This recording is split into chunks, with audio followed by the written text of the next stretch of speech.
Welcome to another edition of Mark's Inspiration. Got the D-Man here, and I'm glad you could join me today as always. And it's a cold one here today in Missouri. Again, I haven't checked the temperature, but the water's frozen in my bathroom downstairs, so it must be about 2 degrees or maybe below. So I hope it's warm where you are. Today's topic is fitness. I'm going to talk about fitness today. One of the things we lack in the USA is fitness. Excuse me. 70% of our population is obese or overweight. 70%.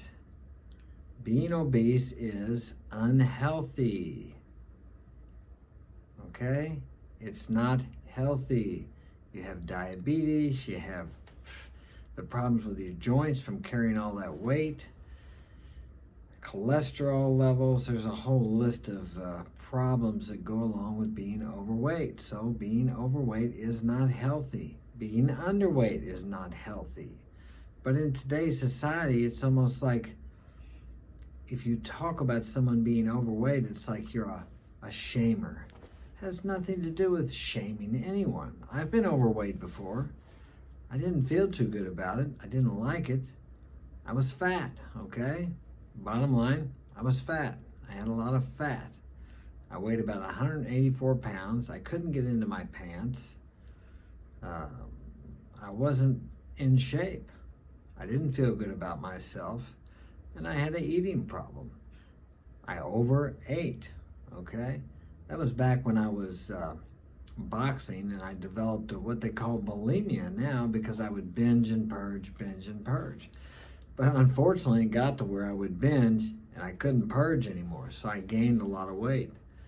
For me, it was difficult because I couldn't just quit eating, but then once I started eating, I couldn't stop. So if you look at me now, you may never guess that I had that problem. So I understand the overeating thing. I'm not shaming anyone. I'm not passing judgment on anyone. I remember times when I would lay in bed at night after I had ate like a pig all day, after I had eaten like a pig all day, probably 6 or 7 times. I would eat until I was stuffed, and then I would lay around for a couple hours, and then I would eat again. It was miserable. But I remember laying in bed one night specifically, and I was thinking about the donuts at Casey's, okay? I wasn't hungry, and I fought with myself. I thought it takes more energy for me to get out of bed, put my clothes on, and walk down the block to get those donuts than it would just to lay here and go to sleep. And my mouth was actually watering. And so, guess what? I got up, I went and got the donuts, I ate them, and I felt guilty. And I had heartburn because of the grease in the donuts, okay? So I know what it's like to have that compulsion to eat. And so at times I would just not eat at all, and I would lose all that weight, and I would gain it all back in a few days. So I am a person who understands, even though now I'm in shape, what it's like. So my solution to that at the time, although I didn't realize I was not eating because I was hungry, I was eating because of things inside of me that I didn't want to deal with. So I didn't know that at the time, but I decided, well, I would get into a sport. So I got into triathlons, which you almost have to be kind of compulsive, obsessive to do that because it takes so much time training. But I still had the eating problem, but I was able to maintain the weight by training so much. But I would train myself to exhaustion at times to where I couldn't even work all day.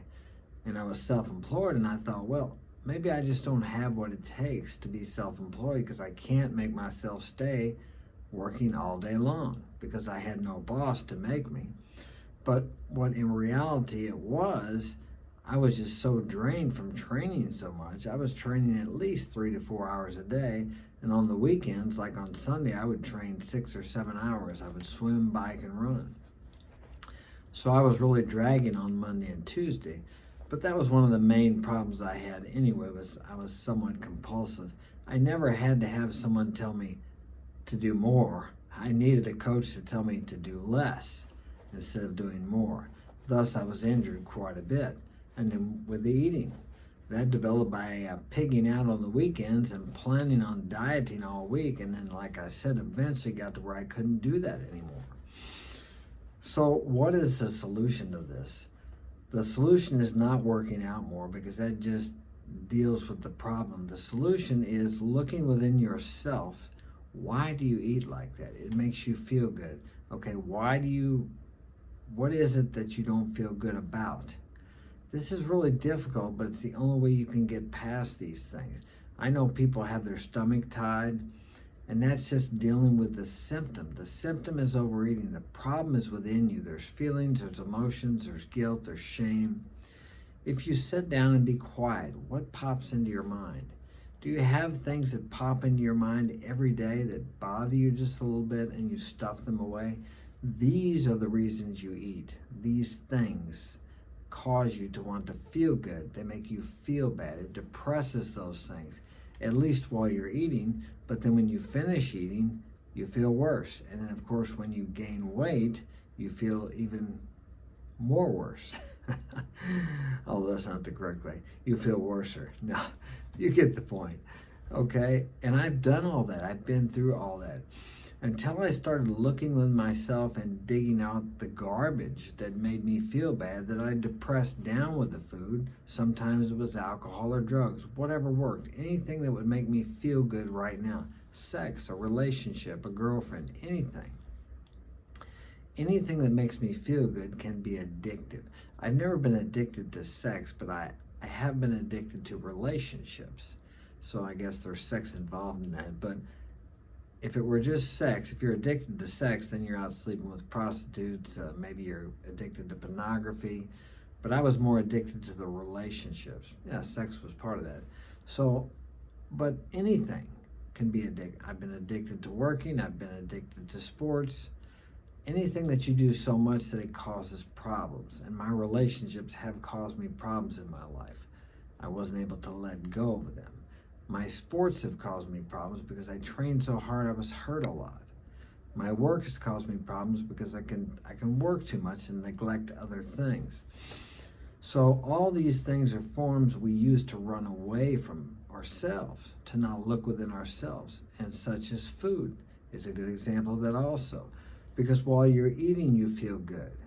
And temporarily you don't feel or you don't think about those things that are bothering you. But the alternative to that, the better alternative, is to get these things out. Sit down on a piece of paper and write down, I hate my mother, I hate my father. I feel like I'm not good enough. I feel like nobody loves me. All these things that bother you, you need to write down on a piece of paper. Write down all the things that bother you, the people you resent, everything. Get that all down on paper and take a look at it. You say, well, I know it in my mind. It's different. It's different having it in your head and putting it on paper. Because when you put it on paper and look at it, it's real in front of you, okay? It becomes tangible. And something tangible you can throw away. Okay, so after you get this on paper, and don't worry about getting everything down that's ever happened to you. Get everything down that's relevant, that's bothering you today. Maybe you feel worthless because you don't have a job. Maybe you hate your job. Maybe you hate your boss. Maybe you're sad because your girlfriend left you. Maybe you don't feel like you're loved because your mother wasn't able to show you love. Maybe your father left your mother and you never seen him again, or you don't have a good relationship with him, and this bothers you. All these things. And write down exactly how you feel. I mean, I hated my dad. I didn't realize it when I first started this process. But about a year and a half later, after I'd visited my childhood home, I found myself in my garage basement beating the walls with a shovel. And I realized when I was younger, I hated him. I wished he was dead. You know, but I didn't realize it when I first started doing this process. It probably would have been too much for me. But write down what is relevant now, the things that are bothering you about yourself, about other people, things you feel guilty about, things you're ashamed of, things you wouldn't want anybody else to ever know. But if they bother you, put them on paper. Get all that stuff out of your head, because that's what you're trying to stuff down with food, and it will never work. And you see the results every time you look in the mirror. So that's one of the most important things about fitness that I can tell you, is to fix the inside, and then the outside will reflect what you have on the inside. People who are very overweight have a lot of pain, hurt, anger, resentment, frustration, maybe all of them, maybe a few within themselves. And this weight is a form of protection, a form of covering that up. They're trying to cover it up, just as I was.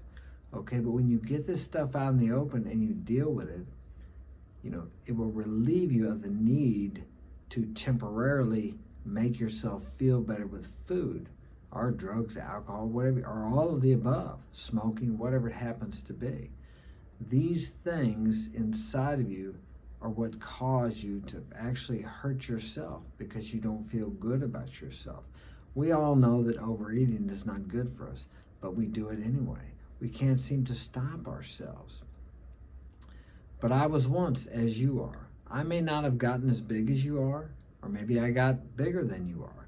It doesn't matter. It's the same mental process, the same self-obsessive, destructive process. No matter how big someone is or how small, it's the same thing. We each have to look within ourselves and start there. Diets don't work. Diets only deal with a symptom of the problem, and the problem is within ourselves.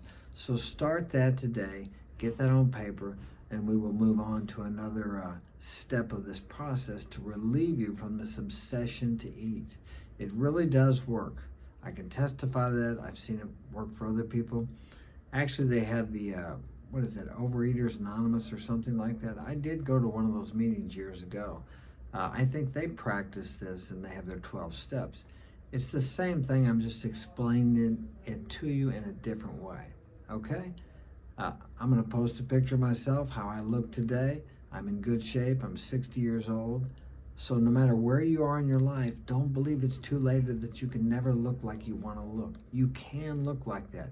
Get that vision in your mind and keep it there. And when you look in the mirror, find something good about yourself and praise yourself for that.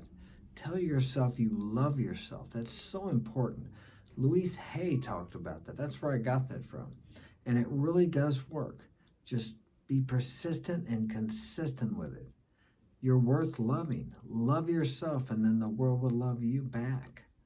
Hey, thanks for joining me. Leave a comment in the comment section if you'd like to address something specifically. I will see if I can help you. I'd love to do that. Thanks for joining me.